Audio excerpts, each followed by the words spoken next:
Hi, this is Deacon Jeff. This is a message going out to all the parents who signed their children up for religious ed at St. Elizabeth Ann Seton Church.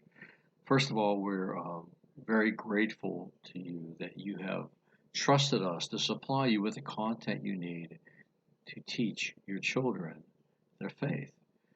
You are going through Most of you are going through a very difficult time right now and trying to keep up with the public school system, the hybrid classes, the people who are going fully virtual, and you are doing a yeoman's work. I mean, life has dramatically changed for you and your relationship with your child. And we are grateful to be part of that now. And we have intently tried to make this program a little softer for you, a little easier for you.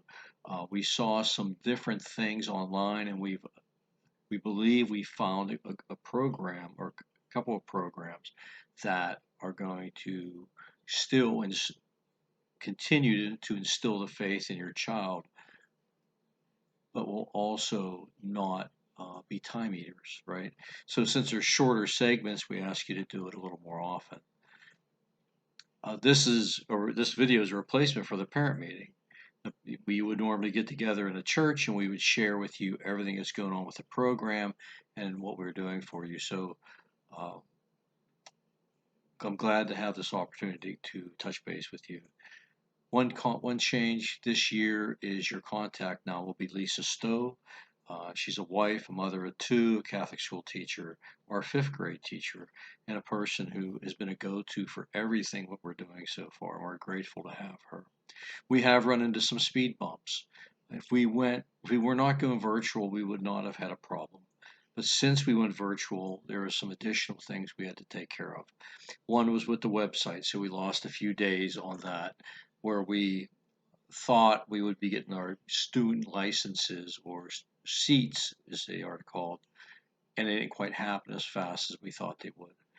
There was an issue with Remind where we sent out reminds to people and they did not answer, so they did not join. So we have to now go back on that. Um, Lastly, the diocesan waiver. The diocese has asked us to have every parent sign a waiver for virtual content that we'd be sharing that is needed for us before we're supposed to share. Up until this past weekend, we were really shy of a lot of people. So now we have a lot of people. We don't have everybody, but we're moving forward with that anyway. First grade, you will need a book. We have about 2 books that still you have yet to be picked up. You will need the information to work with. Second grade, it really is all online. It's the Blessed program from Dynamic Catholic. Rob and Julie really had their first Zoom meeting today, but you really still need a book in order to prove that you've completed everything so that when it's time to receive your sacrament, because that's the year of sacramental prep, we'll have an example of your completion of the program. Grades 3rd through 5. This is truly a virtual program put up by Ignatius Press. We believe this is a really good program for the children that they will, for the most part, will be able to do themselves. It will not take long for the most part. Every child is different, and we will see how this all works out, right? But we're very optimistic about this program, and we really believe that this is going to be interesting enough for your child for them to pursue their way through it and work their way through it. Every class will be getting check-ins, right? Every other week, the teachers will be checking in with the kids in the class through the parents, of course. And in these check-ins, they might all look slightly different because we're going to be working with the personalities of the teachers, what they know, what they're comfortable with, and they will work. That will affect how we're communicating to the children and how we're reinforcing what they know. The program 3 through 5, the teachers actually have access, administrator access online, and will be able to see the children as they complete the chapters. So in that way, they'll be able to keep track of that. And another way of us trying to stay in touch. You know, our faith is so relational. These check-ins are so important. because it really is all about, our faith is all about each other, and it's really not about just learning catechesis, but it's relational.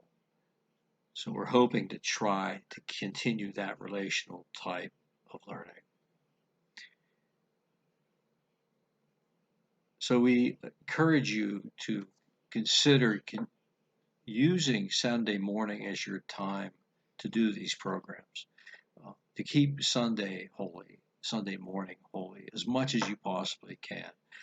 There's soccer, and there's AAU basketball, and there is all kinds of things going on. We understand that. So you will not always be able to do that. Some of you will not always be able to do that, but we encourage you to. And lastly, as you are doing, we encourage you to worship. If the bishop is still, you're still not required to come to Mass every Sunday, but it is difficult really to worship correctly sitting in front of your TV. It just is. Some people can do it. I'm not as good at it, I believe. So if you are comfortable with that, I encourage you to come to Mass with your children. If you're not comfortable, please don't do that. I want you to know that we're really have the church set up. We're social distancing. We're keeping people away from each other. Everybody's required to wear a mask. We're wiping down surfaces after every Mass so that when you come in for the Mass, you're coming into a clean area. There's 3 Masses. We're getting about 100 people per Mass. It's not that crowded. It's probably more crowded at Walmart or Giant Eagle, to be honest with you. If that's still, as maybe you're not comfortable with that, a baby step to coming back to worship is what we're doing at 4 o'clock on Saturday. And that is when we are having a communion service during the 4 o'clock Mass. So while the 4 o'clock Mass is going on upstairs, we're having a communion service downstairs, and that involves the readings, the liturgy of the Word, which is the readings and a homily, and a reception of the Eucharist. Downstairs is set up as a sacred space, and it is has worked out very well. We've only had 22 people in a room full of 200 that could handle 250, so there's plenty of space. Set up, chairs are there. You can set up your chairs in your own so your family can sit down together. Those are some options for you. And if you're still not comfortable with that, please, I encourage you to turn on the Mass. Immaculate Conception from Father John from Immaculate Conception is on every week, and you always have that. But I really encourage you to, as a family, sit and worship in some form. That's all I have right now. Lisa will be contacting you all weekly, encouraging you as to what the expectations are per week, what you should be covering, and the teachers will be checking in with you. And if there's anything we can help you with, my email is in the bulletin. Lisa's in Remind. We're here for you. Just let us know. God bless, and hopefully we'll be talking to you soon.